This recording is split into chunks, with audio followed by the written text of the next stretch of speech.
안녕하세요. 22살부터 쿠팡맨으로 3년 동안 벌어가지고 6천을 저축했어. 그러니까 엄청나게 대단한 저 거야. 때는 저소득이 아니었을 때거든요. 그러니까. 25살 쿠팡맨이면 직원 소득으로 받았으니까. 어릴 때인데. 그래서 6천을 그냥 거의 다 모은 거죠. 그래가지고 코인을 했어. 그런데 2억 5천까지 간 거야. 야, 64, 24. 그러니까 4배가 된 거야. 4배로 돼가지고. 수익률은 500%는 이렇게 딱 나오는 거예요. 22살에서 해가지고 25이니까. 네. 그러니까 최근이네요. 최근에 해가지고 한 4배가 올라가지고 2억 5천까지 해서 쭉 올라갔는데. 네.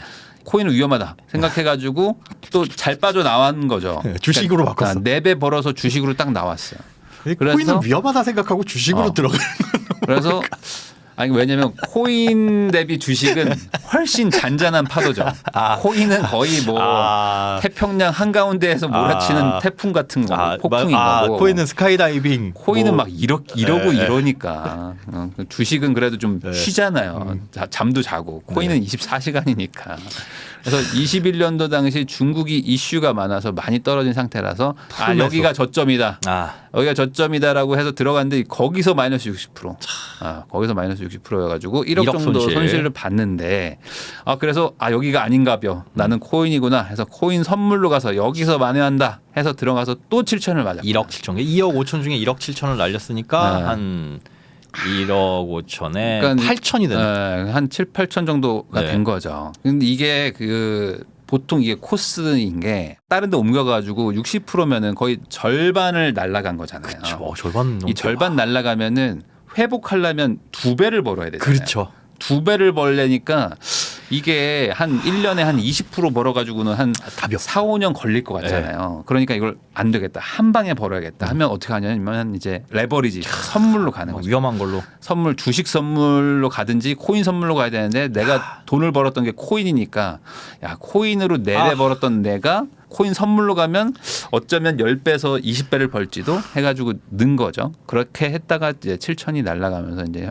현재 자산이 6천으로 돌아온 거죠. 제자리로 왔어요. 그러니까 이제 다행이다, 본전으로 그래도. 온 거예요. 네. 본전으로 왔습니다. 자, 해야 하는 카드 할부 말고는 이용하지 않았습니다. 꼭 써야 되는 돈 말고는 안 쓴다. 그런 뜻이겠죠. 신용대출과 리볼빙은 주식 팔아서 갚으면 되지. 이게 리볼빙 나왔네. 리볼빙이 이제 권총 말 그대로 총이죠, 총.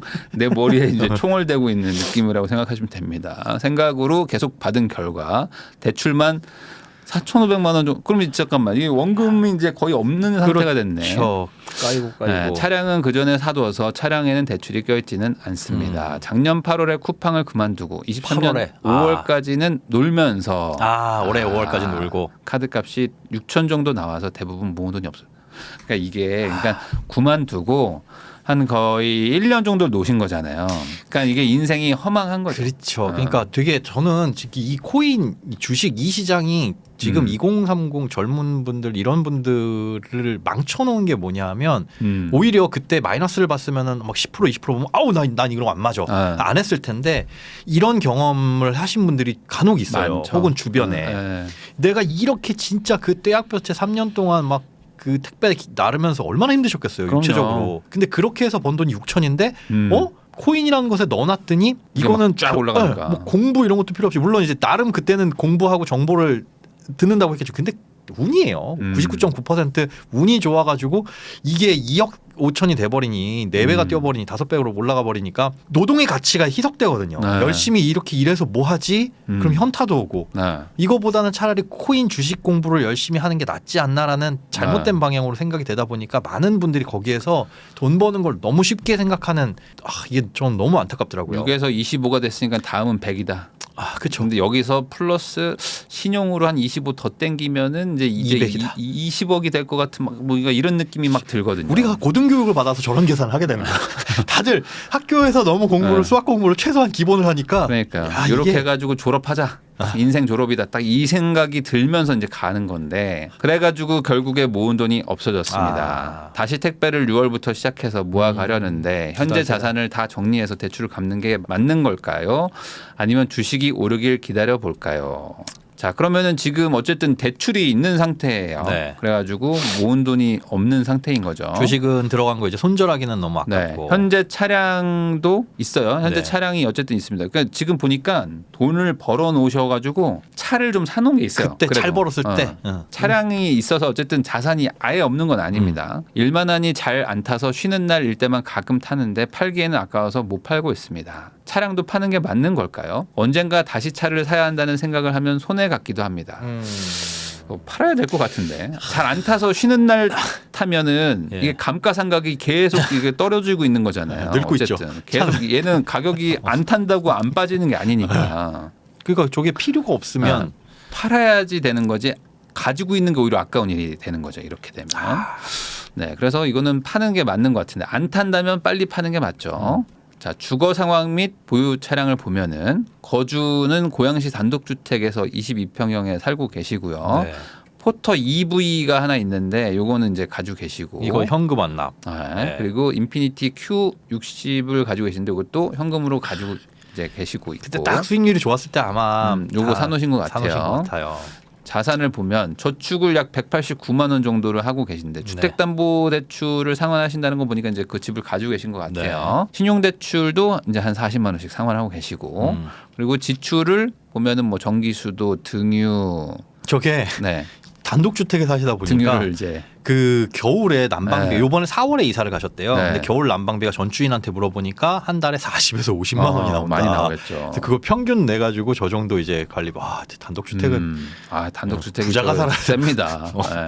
차량 보험료가 한 70만 원 정도 나온다. 네. 그러니까 이게 지금 승용차가 지금 타지도 않는데 30이 나가는 1년에 거고. 한 400 깨지죠. 네. 뭐 거기다가 지금 감가상각도 나오죠 하면은 이거 그냥 가지고만 있어도 돈이 많이 나가요. 차라리 저 정도면 매일 네. 택시를 타고 다녀도 그렇죠. 이거 30만 감가상각을 원이면. 생각하면 이거는 의미가 없는 거죠. 네, 포터야 어차피 뭐 영업용이니까 뭐 가지고 가신다고 그렇죠. 치고 휴대폰도 10만 원. 이거 알뜰폰으로 좀 바꿔주시면 좋겠고 차량 충전은 뭐 전기차니까 뭐 어쩔 수 없다고 치고 인터넷 5만 원.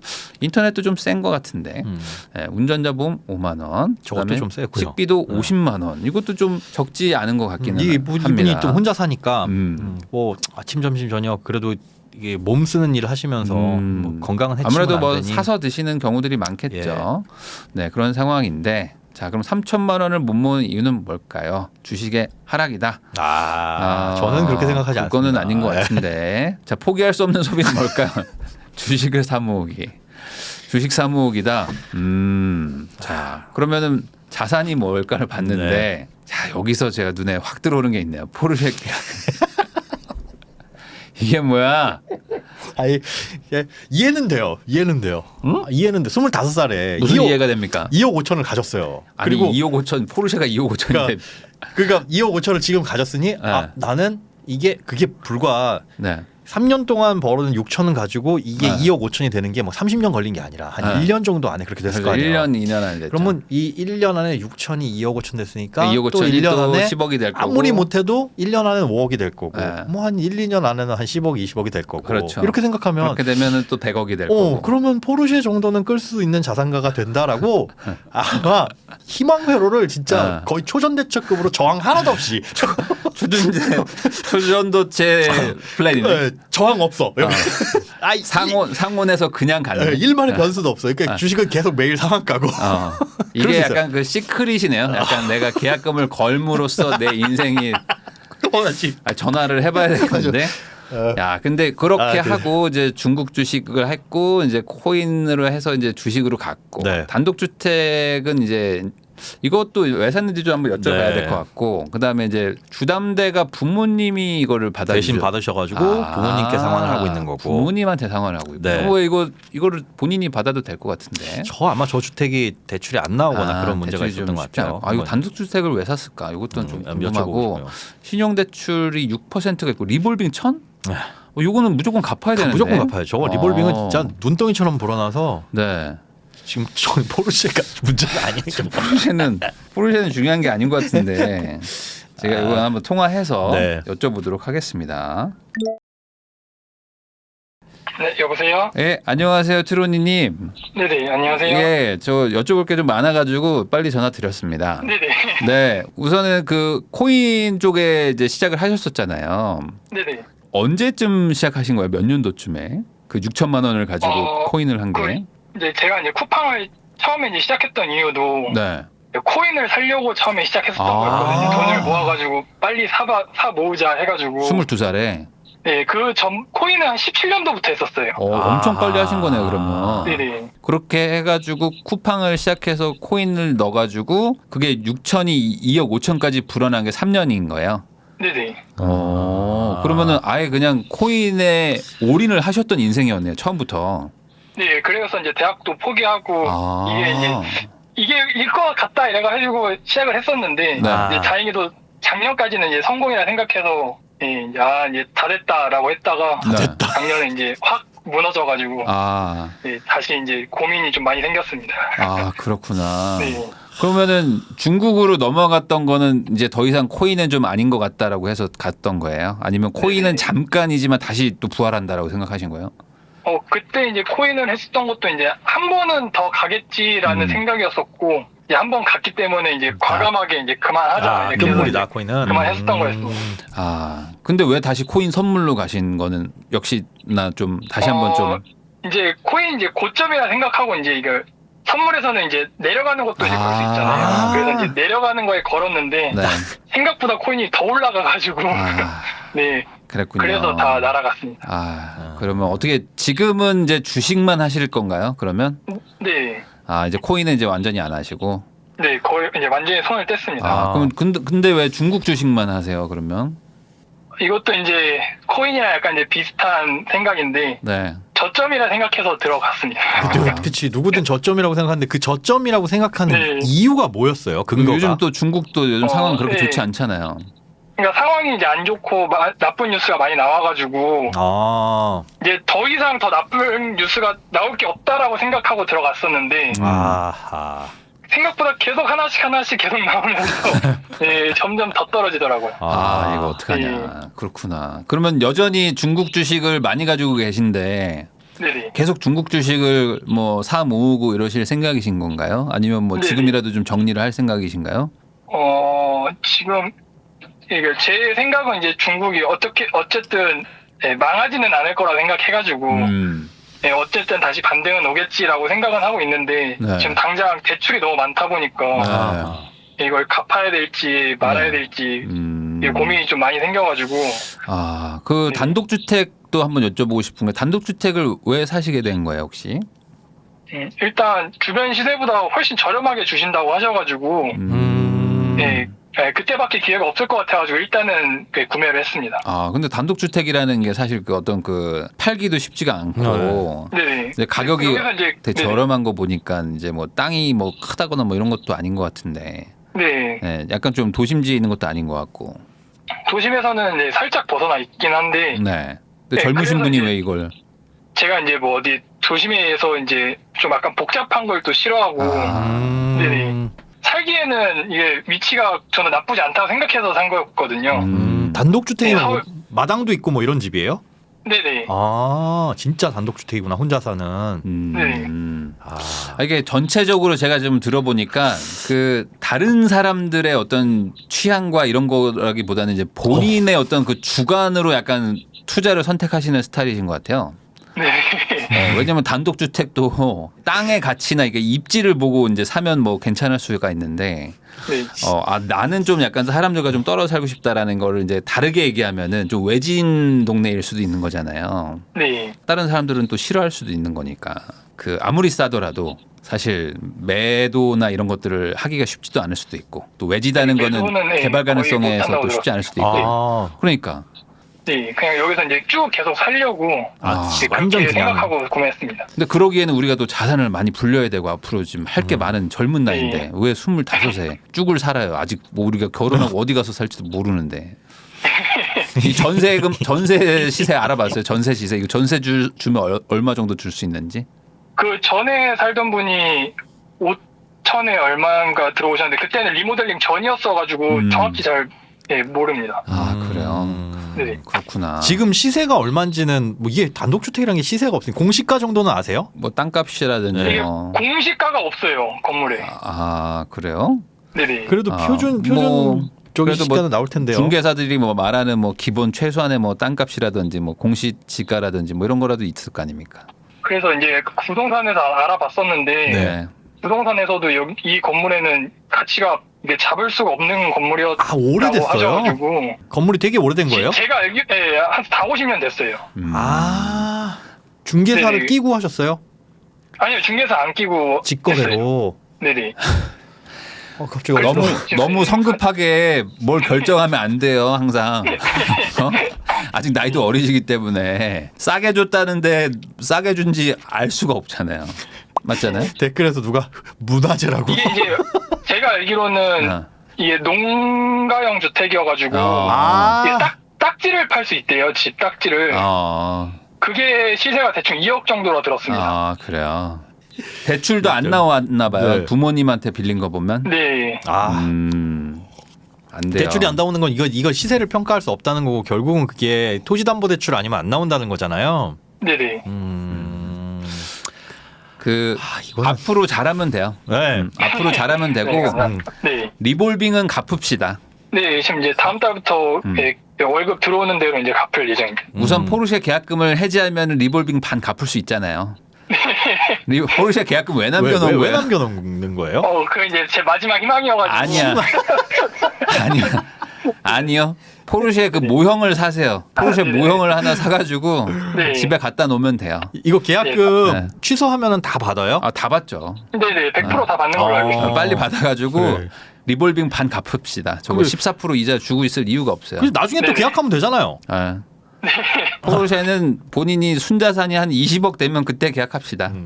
의미가 없고 뭐 저거를 이제 희망으로 삼겠다는 거는 뭐 좋은 마인드인데 그거는 이제 앞으로는 뭐 자동차 모형을 모은다거나 뭐 바탕화면 있잖아요. 핸드폰 네. 바탕화면 이런 그래. 거를 많이 해놓으시고 저거를 이제 실물을 뭐 살려고 한다거나 이런 것들은 이제 조금 좀 뒤로 좀 밀어주시면 좋겠고 중국 주식에 앞으로 희망이 있다는 거를 믿는다고 하더라도 제가 봤을 때 앞으로 트로니님은 이게 좋을 것 같아요. 무조건 세 개를 산다, 세 종류를 산다고 생각하시는 게 좋을 것 같아요. 세 종류. 네. 중국 주식이 내가 너무 좋아 보여도 중국 주식 그다음에 뭐 한국 주식, 미국 주식 뭐 이렇게 주식에서도 세 개의 분할 투자를 한다든지 뭐 이런 식으로 뭐 코인도 뭐 코인만 내가 너무 좋아 보여도 코인과 뭐 주식과 뭐 다른 걸 한다든지 뭔가 이런 식으로 무조건 세 개. 하나에 너무 네, 꽂히시는 것 네. 같아요. 그러시면은 엄청나게 큰 성공도 하실 수가 있지만 엄청나게 큰 손해도 그래요. 보실 수가 있어가지고 이미 마이너스 60%니까. 네, 변동성이 너무 커지시다 보니까 그런 부분을 좀 조심하셔야 되지 않을까 싶거든요. 네, 알겠습니다. 네, 기본적으로 저축을 좀 하셔가지고 네. 빚도 좀 어느 정도 좀 정리할 필요성도 좀 있고요. 네네. 네. 이제 주식 그만 사고 네. 저축에 나가겠습니다. 그리고 그 나이가 지금 어리시니까. 그 차 있죠. 승용차. 네. 차 정리하셔야죠. 그거 꼭 필요하세요? 이게 이제 단독주택이다 보니까 어디 나가려면 차가 꼭 필요한데 포터 타고 가면 안 돼요? 포토 있잖아요. 포터가 이제 탑차다 보니까 어디 들어갈 수가 없어요. 아, 네네. 아니 차라리 택시 타요 택시. 왜냐하면 일주일에 한두 번 정도 쓴다면은 택시비로 한 달에 30 쓰면 오히려 택시비가 나을 것 같거든요. 그러게요. 네네. 그런데 아니면 뭐 차라리 뭐 좀 낡은 거 경차를 뭐 중고로 산다거나. 그래. 그러니까 이 차를 오히려 팔면 네. 그걸로 빚도 갚을 수 있고 여유 자금도 생기고 그걸로 절대 주식하지 마시고요. 지금 일단 제가 봤을 때 지금 그 3천만 원짜리 차를 탈 상황은 아니신 것 같아요. 제가 봤을 때요. 네. 지금 순자산이 마이너스 1억이거든요. 네. 네. 그러니까 지금 3천만 원짜리만 처분을 해도 어쨌든 빚이 많이 줄어들잖아요. 네네. 신용대출도 뭐 상당 부분 상환이 되는 거고 내가 가끔 탄다 이런 것들은 당장은 필요가 없다. 나중에 뭐 다시 사면 되는 거니까. 그렇게 좀 정리할 수 있는 것들은 좀 정리하시고 새 출발한다고 생각하시면 될 것 같아요. 네. 다른 사람들은 사실 뭐 26, 27에 그때부터 돈 벌기도 하잖아요. 네. 근데 지금 뭐 소득도 높고. 이미 뭐 다 해봤고 그리고 네, 이런 네. 것들을 좋게 생각하면 경험이거든요. 맞아요.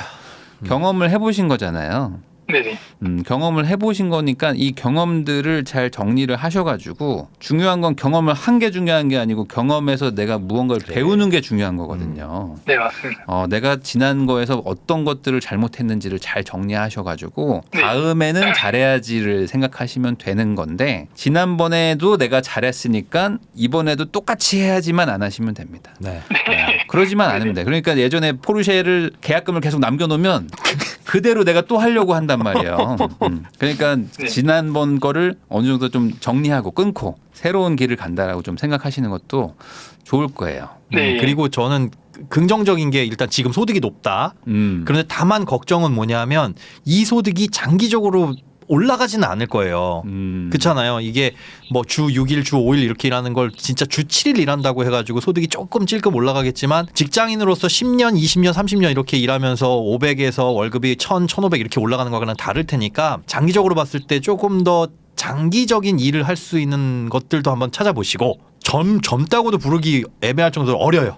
애기에 25이면 아직 어리죠. 지금부터는 한 5년 바짝 모아가지고 목돈 딱 네. 마련을 하셔서 직업적으로도 다른 쪽을 한번 생각을 해보시고 장기적으로 그다음에 그 돈도 네. 잘 관리를 하셔가지고 이 기존의 실수는 반복하지 않는 그렇게 하시면은 뭐 문제 없을 것 같아요. 일단 네, 알겠습니다. 목소리로 들어봤을 때는 막 한탕 노리고 이러실 분은 아닌 것 같아요.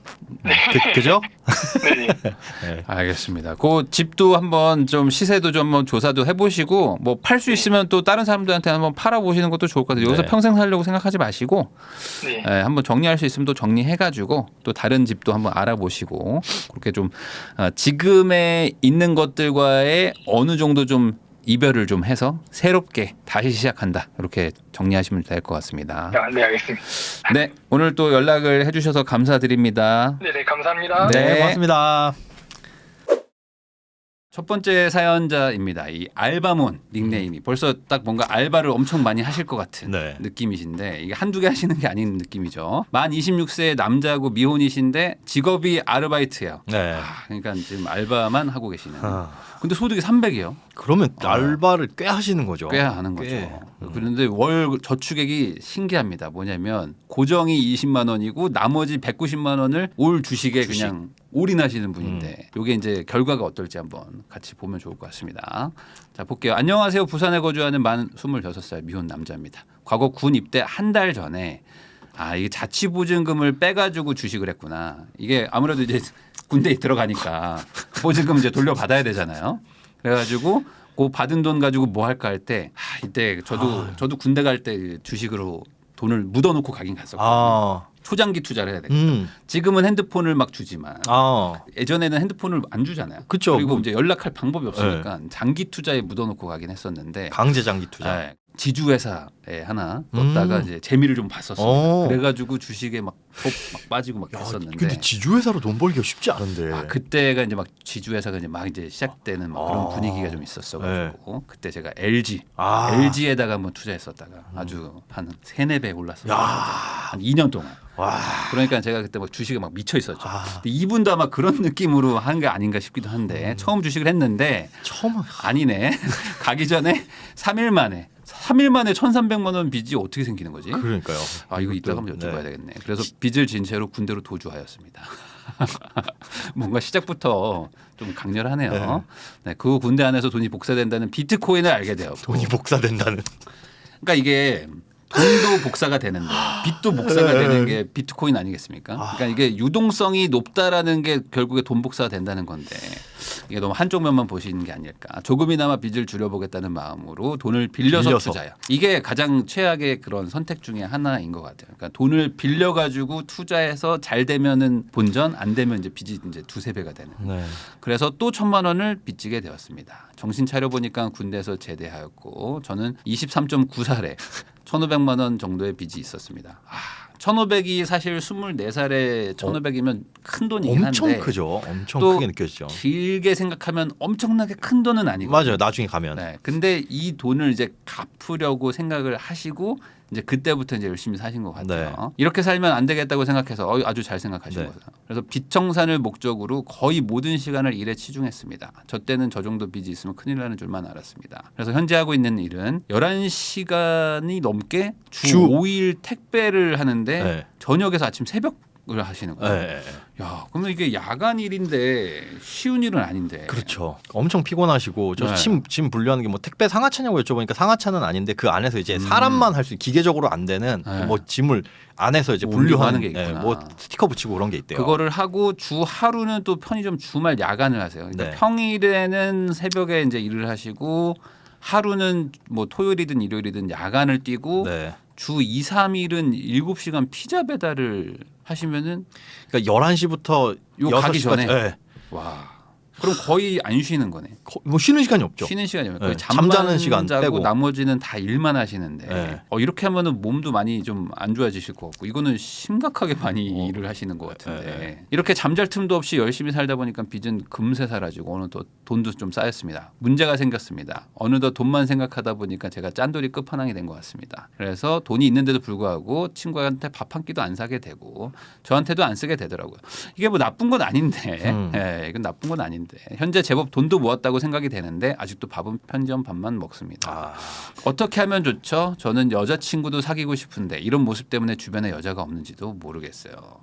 우선은 시간이 없기 때문에 네. 여자친구를 사귈 방법이 없죠. 만날 우선은. 그죠. 뭘 편의점 손님 말고는 없어요. 여자 택배에서도 아마 만날 수가 없잖아요. 그쵸. 택배도 지금 정신 없거든요. 상자만 보이는데. 아, 그러니까 이게 지금 편의점 알바 정도 말고는 거기서 만날 수 있는 분도 많이 없는데. 그렇죠. 그러니까 지금 우선은 이런 모습 때문인 거라기보다는 시간이 없다. 시간이 없다. 없습니다. 근데 여기서 특이 사항이 있습니다. 돈을 빌려달라는 지인들을 거절하지 못해가지고 2,700만 원을 빌려준 상태예요. 근데 이게 성향이 이런 분들이 좀 있어요. 이런 성향의 분들한테는 꼭 빌려달라는 사람 붙어요. 다 붙어요. 네, 꼭 다. 붙어. 네. 안 빌려줄 것 같은 사람한테는 말도 안 하는데 아예 안 하죠. 빌려줄 것 같은 사람한테는 집요하게 말해요. 그게 그거예요. 그러니까 돈이 있어 보이는 사람한테 빌려달라고 하는 게 아니거든요. 맞아요. 네. 빌려줄 것 같은 저 사람이 돈이 있든 없든 상관없어. 그냥 빌려달라 그러면 빌려줄 것 같아가지고 한두 번 시도를 했는데 빌려주죠. 네. 그럼 그게 계속 됩니다. 또 빌려주고 계속 또 빌려주고 또 빌려주고 또 빌려달라 그러고. 네. 근데 안 빌려줄 때는 좋았지 이제 달라고 할 때는 완전 을이 되는 완전, 게 보통 이 지인 간의 돈 거래인데 그렇죠. 이미 2,700만 원을 빌려드렸어요. 근데 저축을 못하는 이유는 저축하고 싶은데 매매 중독에 빠져버려서 저도 모르게 계속 주식 매수를 누르고 있습니다. 저도 모르게 네. 주식 이게 재미는 있어요. 주식이 재미가 있고 네. 특히 이제 어떤 단타성으로 하루에도 막 플러스 막 5%도 막 오르고 하잖아요. 그런 것들을 이제 경험하게 되면은 근데 내린 거는 잘 기억이 안 나지만 오른 거 경험하면은 이게 하루에 버는 돈이 내가 일당보다 많을 때도 있고 이런 것들 때문에 이제 점점 더 약간 좀 중독성도 있기도 하죠. 원래 주식이 그런 투자가 아니긴 한데 워낙 이제 하루의 변동성이 크다 보니까 그런 것도 있는데 제가 봤을 땐 저축 못하는 이유는 그게 아니고 지금 돈 빌려주는 거 그것 때문이지 않을까. 그죠. 네. 포기할 수 없는 소비는 담배인데 뭐 담배를 얼마나 많이 피시는지 모르겠지만 한번 볼게요. 돈을 뭐 거의 안 쓰세요. 야, 이거 보면은 지금 청약통장 10만 원에 연금저축펀드 10만 원인데 근데 연금저축은 한 10에서 20 정도 넣을 때가 있어서 그래도 한 30은 한다. 고정적으로. 그 정도. 네. 나머지는 어떠세요? 나머지는 좀 담배가 7만 원? 제가 담배를 안 펴봐서 몰라요. 저건 한 이틀에 한 갑 정도. 그러니까 그 정도면 이분은 유일한 어떤 취미 내지는 유일한 어떤 여가 활동 이 담배인 거밖에 없는 것 같아요. 일도 그렇게 많이 하시는데 담배라도 안 피면 그러니까요. 사실 뭐 아예 자기 시간이 없는 수준인 것 같으니까 뭐 이거는 뭐 제가 뭐 뭐라고 할 건 아닌 것 같고 통신비도 의류 취미 경조사 의료비 없어요. 그러니까 지금 돈 모으기는 너무 좋은 상황이신데 네. 조건도 그렇고 어떤 그 경제관도 그렇고 근데 왜 이렇게 됐을까? 심지어 통신비도 5,000원이에요. 네. 저게 앱 중에 네. 10,000보 뭐 12,000보 걸으면은 뭐 네. 포인트 적립해주고 그런 게 있어요. 네. 그거 해가지고 그러니까 엄청 잔돈도 아끼시는 분이네. 네. 하루에 12,500보를 걸으신다나 봐. 12,500보? 근데 뭐 일도 많이 하시니까 뭐 그럴 수는 있을 것 같긴 한데 근데 그런 것들이 한 방향으로 가야 되는데 지금 돈을 모은다는 한 방향으로 가지를 않고 뭔가 지금 막 중구난방으로 가는 것 같아요 지금. 뭐 저축도 없고. 네, 보겠습니다. 보증금 2,000에 월세가 40인데 대출이 1,800이야. 야. 그러면은 지금 현금이 200밖에 안 들어가 있는 상태고 내가 그동안 기껏 모은 돈은 사실 빚 갚고 2,700이나 남한테 빌려줄 정도면은 많이 열심히 모은 건데 많이 모았죠. 그런 것들이 지금 다 하나도 없는 상태. 네. 지인과 함께 동거 중에 있는 상태고요. 44만 원씩 모임 통장에 적립을 하고 있습니다. 저걸로 뭐 관리비라든지 밥값 이런 것도 다 같이 하신대요. 네, 그러니까 뭐 주거비도 뭐 지금 할 수 있는 최하의 상황으로 지금 쓰고 있는 것 같고 오토바이 피자 배달하는데 그건 아마 저기서 포함해서 할 거고 이거는 이제 그냥 예, 개념으로. 교통비 절감. 아, 그래서 127만 원에 샀는데 수면 시간 확보, 교통비 절감 이유로 구매를 했다. 그러니까 이게 그런 것 같아요. 제가 봤을 땐 너무 일을 많이 하셔가지고 지금 판단력이 지금 많이 좀 떨어지고 있는 거일 수도 있어요. 왜냐하면 저도 옛날에 일을 너무 많이 할 때는 네. 이상한 판단들을 막 할 때가 있거든요. 예를 들자면 그러니까 이 판단력이 대단히 떨어지는 거예요. 그러니까 너무 지쳐 있으니까. 그래서 지금 보면은 이분도 지금 수면 시간도 확보가 안 되는 상황인 거잖아요.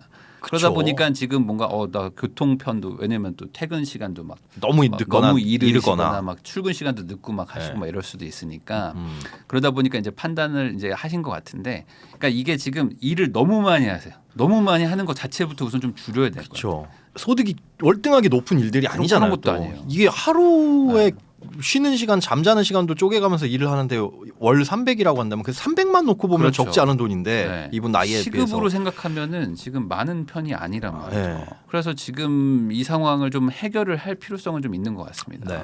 그래서 지금 청약 통장 170만 원, 주식에 7천이 들어가 있어요. 주식에 이렇게 많이 들어가 있어요? 주식에 저렇게 많이 들어가 있는데 놀라운 거는 이분이 사연을 보낸 게 한 4월 정도에 보내셨어요. 네. 근데 그땐 9천이었습니다. 9천에서 9천에서 2천을 뺀 게 아니라 네. 마이너스가 된 거죠. 아 마이너스. 네. 그러니까 이게 주식이라는 게 사실 뭐 이렇게 금방 오르기도 하지만 또 금방 또 내려가는 변동성도 있다 보니까 네. 요 부분도 한번 얘기를 좀 해보긴 해봐야 될 것 같아요. 저렇게 전화 아껴 연결을 쓰셔서 하면서. 2천을 마이너스가 나면 저는 속이 네. 뒤집어질 것 같은데. 그리고 보증금도 2천만 원인데 이제 아까 말한 대로 보증 대출 대출을 있고. 이제 1,800을 받으셨고 네. 신용 대출도 있네. 저게 이제 신용대출을 받아서 빌려주신 거예요, 돈을.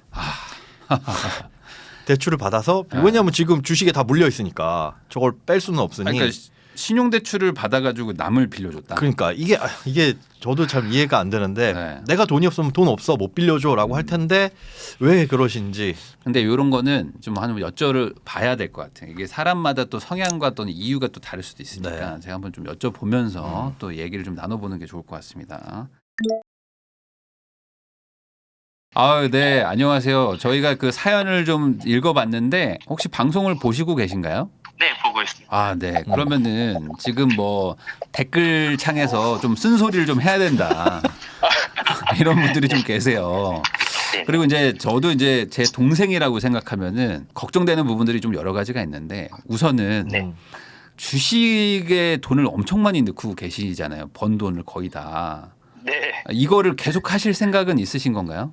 네, 주식은 계속 할 생각이 있어요. 왜요? 왜요? 왜? 이걸로 어떤 유의미한 성공을 지금 보셨나요? 제가 이게 그 아까 전에 9천만 원까지 올라갔다고 네. 했는데 네. 자산이 그때 1억 2천인가? 까지 올라가서 네. 나도 이제 아. 8자리를 넘었구나. 그래서 이제 원금이 얼마 정도였는데요? 그때 한 7천만 원 정도. 7천이 1억 2천까지도 간 거예요. 네. 오, 그러면 한번 또 이게 눈이 확 뒤집힐 수도 있지. 근데 다시 또 내려왔어요.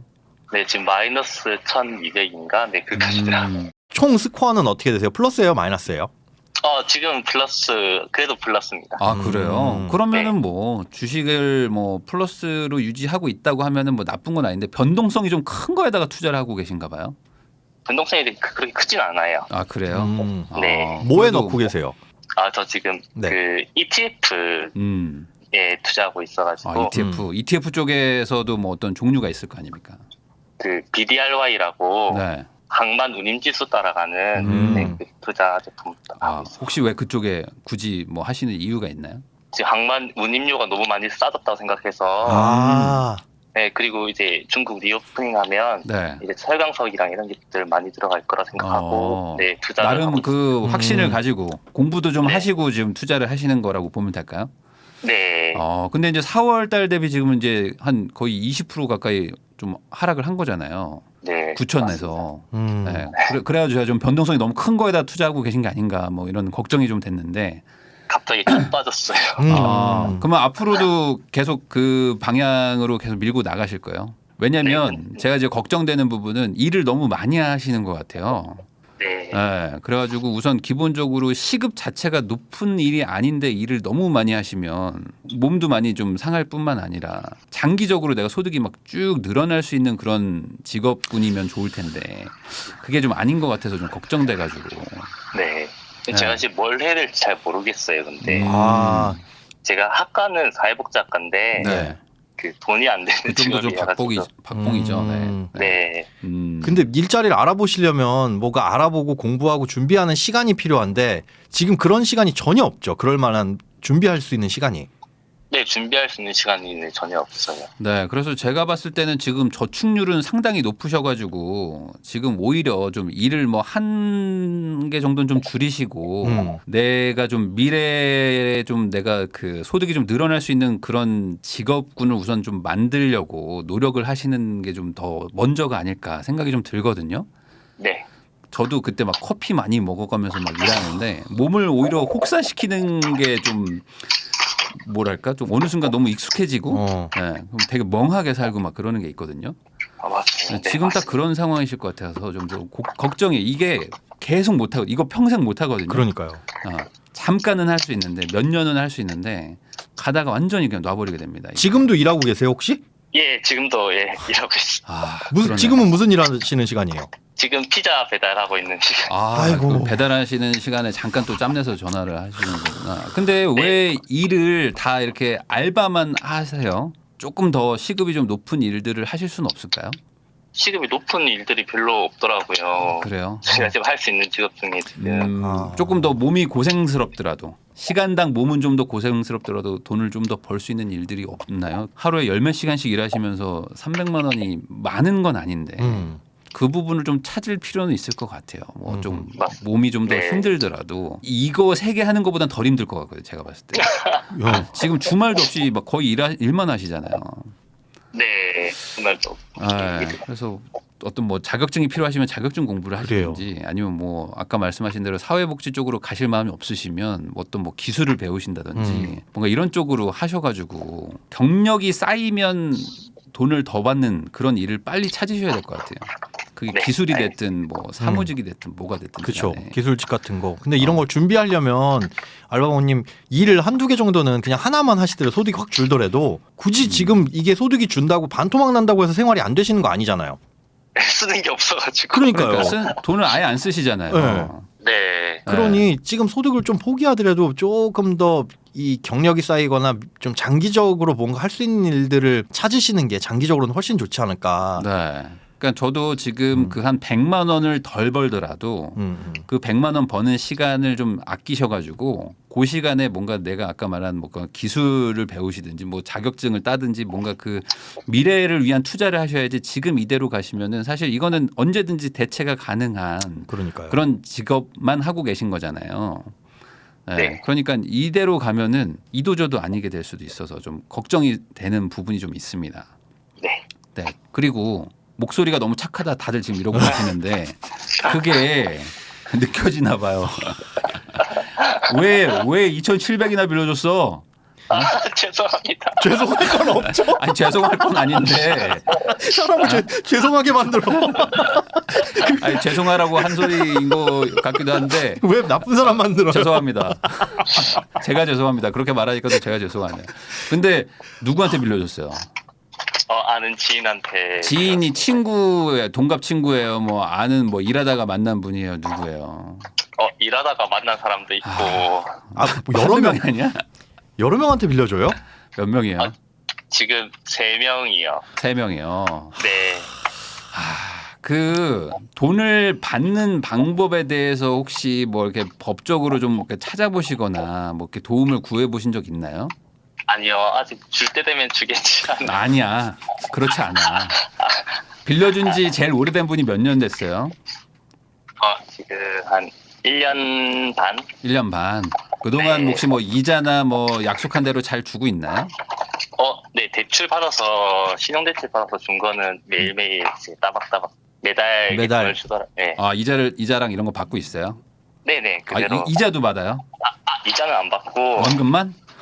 원금에 그 이자하고 이렇게 섞어서? 돈을 이제, 네. 그냥 제가 그냥 제 이름으로 대출만 받아준 약간 그런 느낌. 이름으로 대출. 본인 이름으로 왜 그렇게까지 받아줬어요? 그 정도면 거의 부모님 수준 아니면 안 해주는데. 네, 친하다고 생각해서. 친하다고. 친하다고. 혹시 네. 대출 나간 뒤로도 친하게 지내고 있나요? 네네 그대로 잘 지내고 있습니다. 그래요? 그러면 조금 그렇게 친하니까 좀 빨리 갚으라고 한번 말을 해보시죠. 근데 네. 이분도 지금 상황이 많이 안 좋아서 본인 상황이 더 안 좋거든요 지금. 본인 상황 진짜 본인도 지금 상황이 좋지 않잖아요. 사회복지사죠. 지금. 아 그러네. 지금 사회복지를 일로 하셔야지 이렇게 그 생활에서 실천하시면 안 됩니다. 세상에. 이거 안 됩니다. 이거 예. 조심하셔야 되고 그러면 그분 말고도 나머지 분들은 잘 들어와요? 아니요 안 들어와요. 안 들어와요? 지금 못 네. 받은 돈 있어요? 얼마예요? 받은 돈 한 300? 지금 받을 수 있다면 조금 미리 좀 받는 것도 괜찮을 것 같아요. 왜냐하면 나도 지금 상황이 좋은 건 아니잖아요. 나도 상황이 좀 힘들다. 그러니까 뭐 2배로 갚으라든지 갚는 속도를 뭐 정 말하시기에 좀 힘드시면 네. 아니면 어떤 뭐 다른 뭐 대출을 받아서라도 뭐 일부 상환은 하라고 하든지 그렇게 해주셔야 될 것 같아요. 네. 이게 그리고 주변 지인들이 또 빌려달라고 할 가능성이 높거든요. 돈 많다고 빌려달라는 게 아니거든요. 빌려줄 수 있을 것 같은 사람한테 빌려달라고 하는 거거든요. 좀 안 좋게 얘기해서 만만한 사람.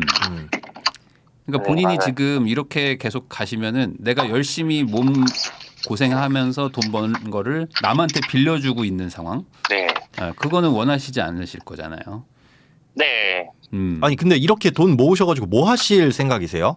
저 일단 집 사고 싶습니다. 집을 사고 집 싶다. 사고 싶다. 그러면은 네. 지금 남한테 빌려주거나 이러는 것들은 이제 무조건 금해야 되고 못 받은 돈도 네. 그거를 지금 일을 조금 쉬시면서 그걸 좀 받아보려고 법의 어떤 좀 도움을 좀 받으시거나 하실 네. 필요가 좀 있을 것 같아요.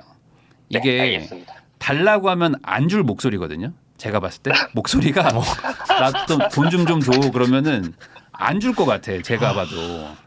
다음에 준다던데. 그러니까 다음에 준다고. 그러니까 안 준다는 얘기잖아요. 그러니까 네. 목소리가 약간 돈 받기가 좀 진짜. 어려운 스타일이야.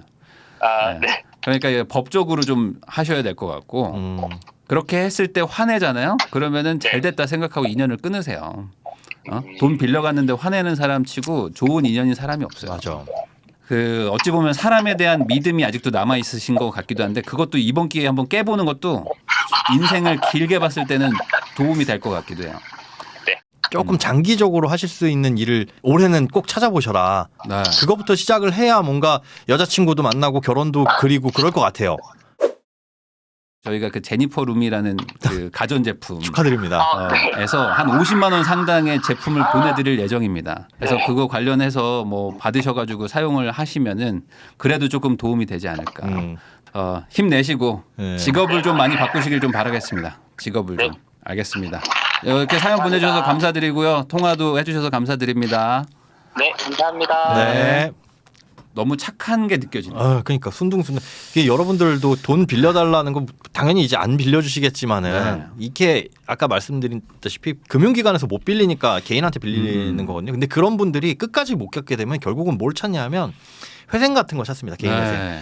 근데 개인회생 할 때 친구한테 빌린 돈도 법원에 친구한테 얼마 빌렸다, 지인한테 얼마 빌렸다 이거 제출을 하면 네. 그 돈도 탕감받아요. 그게 문제야. 그럼 이분은 자기가 신용대출 받아가지고 갚고 있는데 이분한테 이제 못 받게 되는 겁니다. 달라고 네. 할 수가 없어요. 법적으로. 파산하면 끝인 거죠. 끝이에요. 개인회생 하면 끝이죠. 끝나는 거예요. 달라고 할 수가 없어요. 그러니 이제 절대로 이제 개인 간의 돈 거래는 그냥 어르신들이 그러잖아요. 네. 진짜 친한 사람한테는 빌려주는 게 아니라 그냥 줬다 생각해라. 네. 이거는 그냥 뭐 그 관계를 유지하기 위해서가 아니라 못 받는다고 생각하시면 됩니다. 그렇죠. 지금은 운 좋게 그 대출 받아가지고 원리금 상환이 들어오고 있는데 절대로 그러시면 안 된다. 그러니까 남을 도와줄 거면은 본인이 뭐 진짜 한 10수억 정도 막 돈이 있으셔가지고 그래. 뭐 조금 도와주거나 이러시면 모르겠는데 보통은 내 주변 사람들이 나한테 빌려달라고 하기 때문에 그쵸. 나나 그 사람이나 상황이 비슷비슷하거든요. 그 본인 상황이 지금 좋은 게 아니에요. 그리고 또. 뭐 진짜 돈이 있어서 막 남은 걸 뭐 빌려주면 모를까 지금 대출까지 받아가지고 빌려주는 거는 절대 하시면 안 되는 행위다. 그렇죠. 근데 말은 이렇게 해도 다들 이렇게 빌려주시는 게 그만큼 그 감정적으로 네, 그리고 네. 감성적으로 나와의 어떤 그 관계 때문에 빌려달라고 또 간절하게 또 말을 하니까 그런 거 아니겠습니까? 이분이 그렇잖아요. 사정이 안 좋아 보여서 빌려줬다고. 네. 그 사정까지 다 생각을 하면 정말 세상에 불쌍한 사람들 많습니다. 그렇죠. 그렇게 따지고 보면. 그러니까 그런 거를 너무 다 따지시기에는 나를 먼저 좀 돌아보라. 네. 이런 얘기를 꼭 좀 하고 싶습니다. 근데 열심히 사는 건 좋은데 이게 오래가지 못하는 상황이니까 네. 꼭 서로에게 좋지 않을 수 있다라는 네. 걸 꼭 좀 기억을 해주세요. 네. 자, 첫 번째 사연입니다. 이제 행복할래 이제 닉네임을 쓰시는 분인데 네. 30세 여자분이시고 미혼이신데 이제 사무직이세요. 네. 근데 소득은 한 217만 원 정도에 그리고 이제 블로그 부업으로 40에서 70만 원. 요 노하우도 좀 보면 좋을 것 같아요. 궁금하네. 네. 저도 옛날에 좀 블로그를 했는데 예. 할 때 그 뭐 이렇게 애드 포스트를 달면은 예. 주긴 주거든요. 근데 뭐 몇천 원. 그죠. 뭐 그래서 이거 어떻게 하는 거지? 궁금하긴 하네요. 이게 뭐 다른 것도 같이 뭐 하시는 것 같기도 한데 네. 월 저축액이 상당히 높으신 편입니다. 거의 70-80% 정도 저축하시는데 어떤 사연인지 한번 볼게요. 안녕하세요 부인남님. 저는 인천에서 부인남 TV를 보면서 공부하고 위로받는 92년생 여자입니다. 꼭 여쭤보고 싶은 말이 있어가지고 사연을 썼는데 21년 9월에 3룸 빌라에 1억 1,550만 원에 전세를 구해서 들어갔는데 해가 전혀 들어오지 않는 집이었지만 다른 데들은 1억이 넘고 투룸인데 1억이 넘으니까 3룸 괜찮은데 인테리어도 돼 있고 그래서 계약을 했다. 이게 상대적으로 괜찮은 것 때문에 그죠. 이렇게 하는데 이게 인테리어도 돼 있으니까 뭔가 좀 그 신축급의 어떤 그런 거였을 것 같아요. 그러다 보니까 이거를 그냥 시세를 막 조사하시고 막 한다기보다는 그냥 내가 간 집이 4개인데 그 중에서 제일 좋더라. 이상하게 얘는 좀 좋아. 네. 이게 이러면서 약간 좀 그 뭐랄까 섣불리 선택하는 경우들이 생겨요. 딱 저렇게 보여주잖아요. 1억 언저리 해가지고 보여주는데 뭐 투룸도 보여주다가 요 가격에 3룸 있는데 해가 좀 안 들어오는데 딱 봤는데 3룸이야? 일단 집이 넓으니까 넓고 네. 이게 사실 투룸에 1억인데 1,550이면 사실 금액으로는 1,500만 원이지만 이자로 치거나 이러면 거의 큰 차이가 없기 그렇죠. 때문에 3룸이면 괜찮지 인테리어돼 있는데 하니까 이제 바로 반해버렸습니다. 반해버렸어요. 3룸에 반해버리신 거예요. 그런데 이 집이 매매가가 1억 1,000이었어요. 그러니까 계약을 이제, 했는데 예. 계약을 했는데 뒤늦게 계약 취소를 하려고 했지만 계약금의 2배를 내야 한다는 말에 그러니까 이게 어찌 보면은 약간 그 부동산 중개사 분도 계약을 해야 되니까. 그러니까요. 뭐 계약금 2배 내셔야 된다. 이건 뭐 어쩔 수 없는 거잖아요. 그렇죠. 취소는 계약 계약은 하는 순간 책임을 져야 되기 때문에. 그런데 그러느니 그냥 살다가 나가라. 요즘에 전세 구하기도 쉽지 않지 않냐. 근데 매매가가 1억 천인데 저건 중개업소에서 조금 네. 미리 언지를 좀 줘야지 되는 부분 아닌가. 굉장히 중요한 이 내용인데. 그러면 좋겠지만 네. 사실 이게 좀 어려운 부분이 좀 있습니다. 아무래도. 그리고 이제 또 빌라라는 게 매매는 그쵸. 잘 안 되는데 네. 전세 수요는 또 높은 그런 지역들도 또 있고 하다 보니까 그럴 거면 저는 전세 뭐 더 받겠습니다. 매매가 1억 천이어도 전 전세 뭐 1억 3천 받겠습니다. 이런 집도 있고. 그래도 들어가는 사람이 또 있으니까 수요가. 있죠. 이게 또 2년 전이었으면 세입자가 을이었던 상황인 거죠. 그렇죠. 네. 그래서 이제 근저당만 확인했다. 그러니까 나름 뭔가 공부를 하고 찾아보셨긴 네. 했었어요. 근데 가장 중요한 게 이제 매매가 대비 몇 퍼센트냐 전세가율을 이제 확인을 못 하셨던 거죠. 그런 것들이 불안해가지고 사는 동안 정말 바짝 모으며 살았고 그동안 부동산은 하락기가 왔어요. 계약 만기 6개월 전부터 빨리 나가고 싶어가지고 다른 집 계약하고 나간다는 의사를 전달하고 내용 증명까지 보낸 상태입니다. 내용 증명 또한 쉽지 않아서 겨우 공시송달을 했습니다. 이거는 거의 그 일부러 안 받을 수도 있거든요. 집주인분이 전화는 전혀 안 된대요. 전혀. 네, 그리고 문자를 보내면 뭐 하루 이틀 며칠 있다가 답장이 오고 사정이 어렵다 이러는 소리만 하고. 그 상황이 약간 그 전형적인 그 전세 사기 피해자분들이 그 겪는 일들을 좀 겪고 계신 것 같긴 해요. 네. 근데 집주인은 지금 너무 어려운 상황이기 때문에 뭐 매매를 한다고 했지만 이게 사실 요즘에 빌라 시장이 완전히 지금 뭐 진짜요? 쑥대밭입니다. 네. 그래가지고 뭐 전세도 안 구하려고 하지만 매매도 안 되니까 한 2개월째 단 한 명도 집을 보러 오지 않았습니다. 정부가 특별법을 냈는데 이게 깡통 전세 대상자가 되는 것 같아요. 사실상 매매가보다 전세가 높은 세입자가 있고 이걸 낙찰받는 순간 세입자의 보증금을 또 보장을 해줘야 되기 그렇죠. 때문에 1억 집인데 1억 예를 들어 1억 2천이다. 그러면은 이 집을 1억에 낙찰받아도 2천을 2천을 더 얹어주면서 얹어줘야 사야 되니까. 되기 때문에 이게 쉽지는 않은 얘기입니다. 낙찰받기가 쉽지 않다. 그래서 내가 낙찰을 받아야 되는 상황이 올 수가 있는데 동생 돈 1,750, 제 돈 1,750 해서 그리고 나머지 대출이 한 8천 정도 됩니다.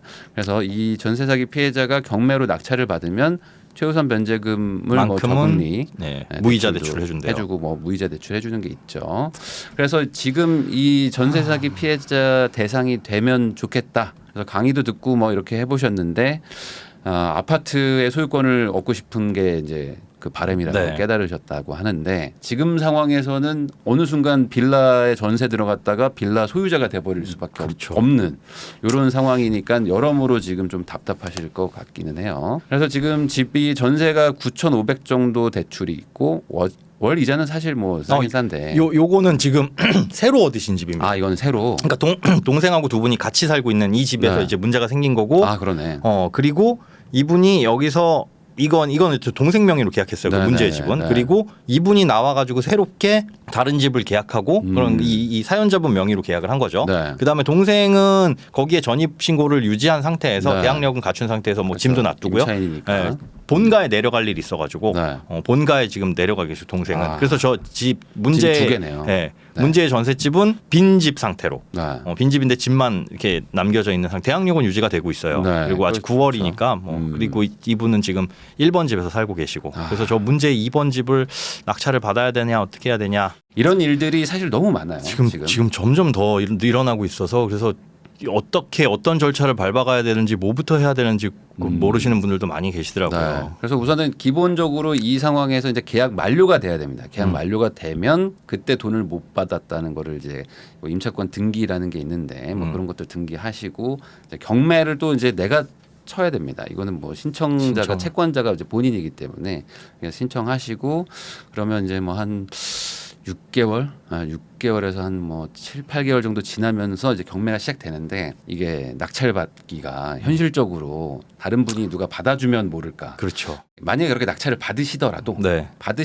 보통은 그거를 이제 알아보시잖아요. 낙찰 받고 포기하죠. 포기하는 경우도 많고 그리고 이제 이게 유찰이 계속 돼요. 아, 그럼요. 보통은. 네. 유찰이 많이 되면은 이제 보증금 자체가 그 경매 입찰 보증금 자체가 뭐 몇백만 원도 안 되는 수준이기 낮아지니까. 때문에 이 2천만 원 막 3천만 원을 물어줘 가면서 내가 이렇게 낙찰 받으려고 끝까지 가시는 분이 거의 없다. 거의 없죠. 그래서 이 상태에서는 결국에 이 부동산 시장이 다시 회복이 돼가지고 전세가 이상의 매매가가 돼야 이제 낙찰을 받으려고 하실 텐데 그러려면 이제 전제가 금리도 좀 떨어져야 되고. 그렇죠. 네. 당장에 지금 연준에서도 한 번 더 올릴 수도 있어 이런 상황이니까 네. 내년까지는 최소한 가봐야 된다는 건데 이 동생분이 계약한 대출이 연장이 되는지. 네. 전화를 연결해가지고 한번 여쭤보고.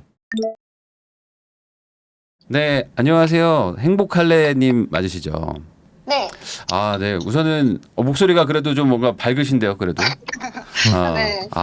그 상황이 우선 이렇게 된 거에 대해서 좀 안타깝다는 말씀부터 먼저 좀 전하고요.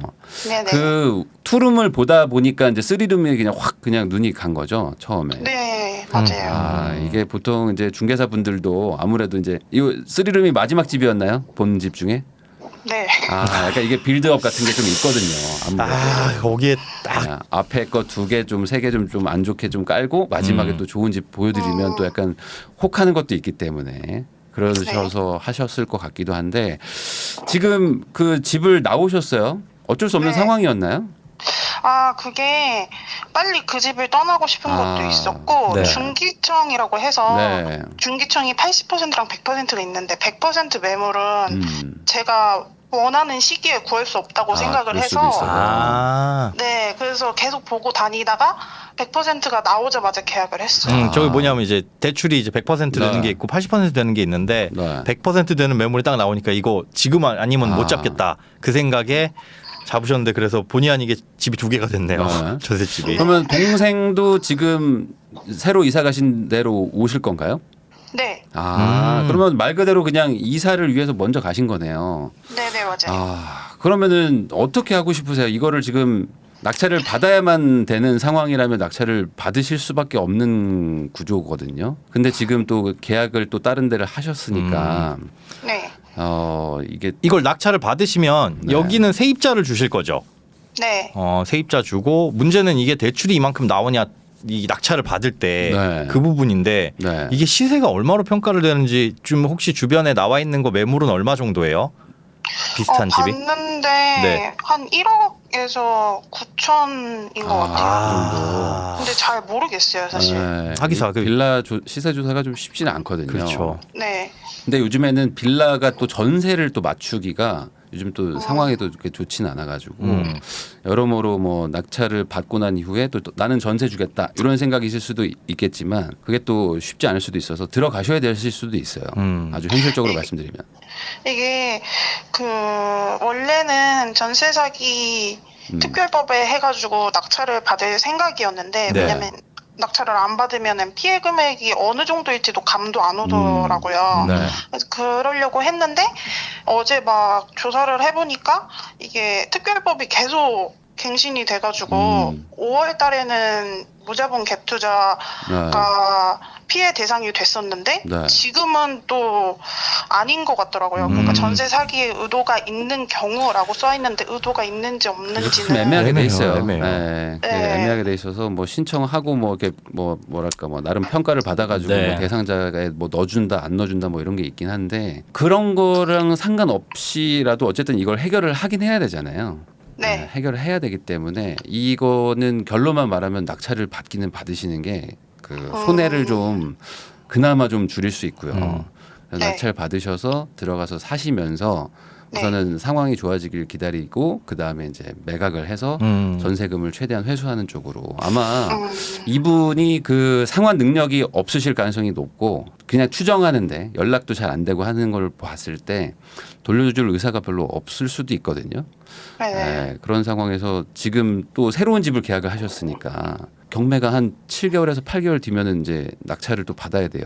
이제 네. 본인이 신청하시고 네, 그러면은 지금 이사 갈 집도 또 거기도 또 빼고 나오셔야 될 수도 있거든요.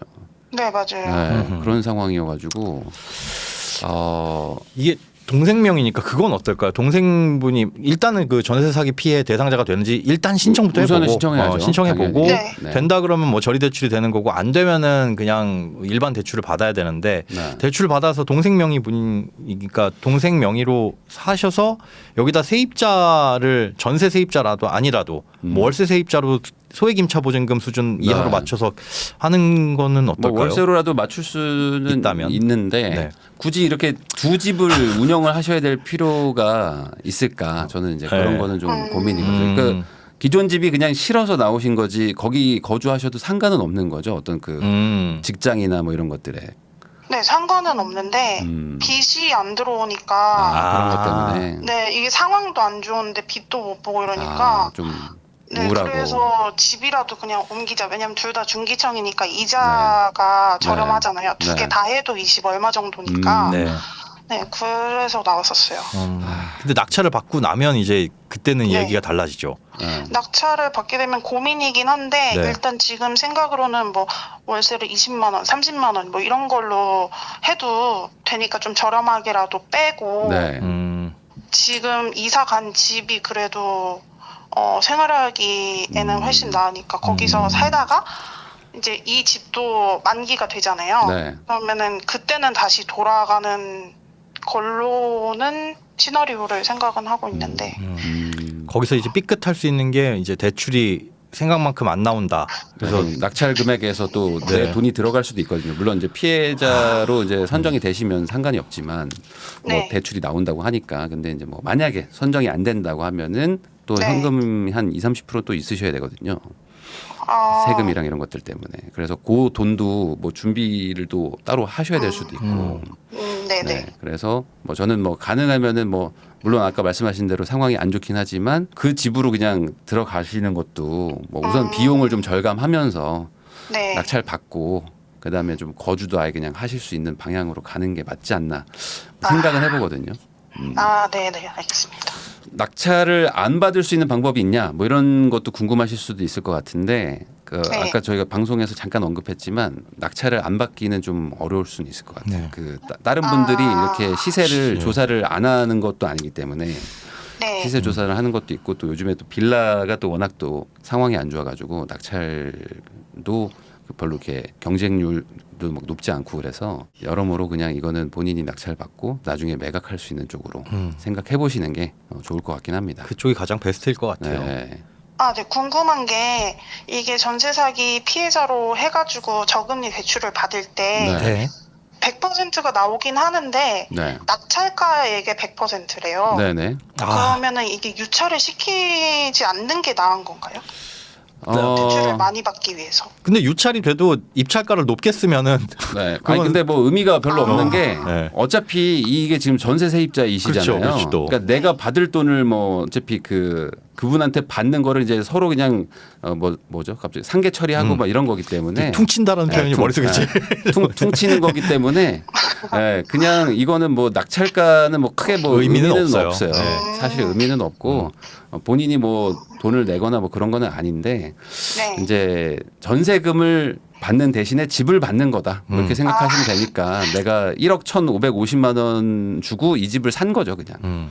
네. 그런 개념이라고 생각하시면 될 것 같아요. 네, 그래서 이제 알겠습니다. 보유하시면 또 나중에 또 이제 시세가 좀 회복되거나 그럴 수 있으니까 그때 또 아니면 뭐 최소한 뭐 매매 거래가 다시 좀 늘어나면 그때 네. 뭐 가격을 조금 조정해서라도 팔 수 있으니까 조금 네. 뭐 기다려 보시죠. 네, 아직 시간이 남았으니까요. 9월까지도 시간이 남았고 계약 만기까지도. 네. 그리고 근데 이제 그때 맞아요. 집을 두 개를 운영할지 네. 하나를 할지는 생각을 좀 하셔가지고 아. 계약하신 지 뭐 얼마 안 되셨을 수도 있지만 그럼에도 불구하고 나중에 또 괜히 집이 그냥 두 개가 될 수도 있거든요. 괜히 집. 네. 이 집을 맞아요. 지금 사용은 뭘로 하고 계세요?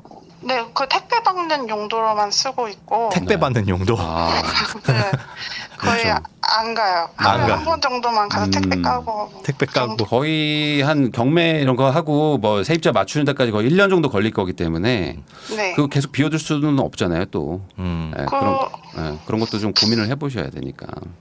택배가 블로그 때문에 받으시는 거예요? 네, 맞아요. 아 그러면은 그냥 여기를 업장처럼 생각하시고 쓰시는 건가요? 그럴 용도도 가능하신 건가요? 여기서? 네, 업장. 그럴 생각은 아니었는데 아, 이렇게 막상 이사 오고 났는데 네. 택배가 이렇게 왔을 때 깔 때 그 상자 쌓이는 게 되게 싫어했거든요. 네. 그랬더니 그럼 굳이 이사 간 집에서 안 까도 되지 않나 해서 그 집이 5분 거리여서 거기가 네, 그래서 거기서 이렇게 하고 택배 받은 거 블로그 쓰고 필요가 없어지면 당근에 팔고 있어요. 그렇게 해서 40에서 70의 소득을 올리시는 거예요? 아, 오, 그러시구나. 그거 그 블로그로 수입 올리는 거 궁금해하시는 분들 많은데 처음에 노하우 좀 잠깐 알려주실 수 있을까요? 블로그 처음에 진입할 때 어떻게 해야 되는지? 저는 네. 처음 시작할 때 막 이걸로 수익을 내겠다 이런 건 아니었고 네네. 옛날에 아픈 적이 있어서 그 아픈 거를 공유하고자 했는데 꽤 많이 들어오시더라고요. 아. 그리고 막 이런 중기청 대출 이런 것도 막 올렸더니 많이 들어오고 그러면 이제 그 뽑히는 거는 일방문자 수 그런 기준이기 걸로? 때문에 네, 이제 그걸로 체험단 같은 거 신청 좀 했는데 되고 하니까 나중에는 가서 먹는 게 귀찮은 거예요. 네. 그래서 물건으로 받고 아. 하다가 이렇게 됐어요. 그렇구나. 그래도 뭐 나름 또 열심히 또 하고 계시기 네. 때문에 나중에 또 좋은 일이 또 있으실 거고 저는 이제 하나 딱 걱정되는 거 아까 말한 대로 이제 집을 한 1년 정도 비워둬야 되는 게 좀 걱정이었는데 어찌 됐든 간에 뭐 사용할 수 있는 그런 뭐 방법이 있으시다고 하면은 뭐 비용 자체는 막 아주 높은 게 아니니까 네. 유지하시면서 사실 여기 다시 들어가서 사는 게 이게 속상할 수 있거든요. 그렇죠. 네. 기분은 맞아요. 좀. 그런 것들도 있으니까 두 개 운영하셔도 괜찮지 않을까 이렇게 정리할 수 있을 것 같습니다. 네. 너무 속상해하지 마시고요. 그리고 또 피해자 또 대상이 될 수도 있으니까 그렇게 되면은 뭐 자금이나 이런 것들은 크게 걱정되진 않으니까 잘 해결하시기를 바라봅니다. 네, 제 사연 뽑아주셔서 감사합니다. 아닙니다. 낙찰을 받는 쪽으로 그리고 경매 신청을 하셔야 돼요. 법무사를 통해 가지고 하시든지 해가지고 하시긴 경매 바로 신청도 하셔야죠. 하시고 그렇게 해서 이제 진행은 하셔야 됩니다. 네, 알겠습니다. 네, 만기 되면 진행하세요. 네. 네, 감사합니다. 감사합니다.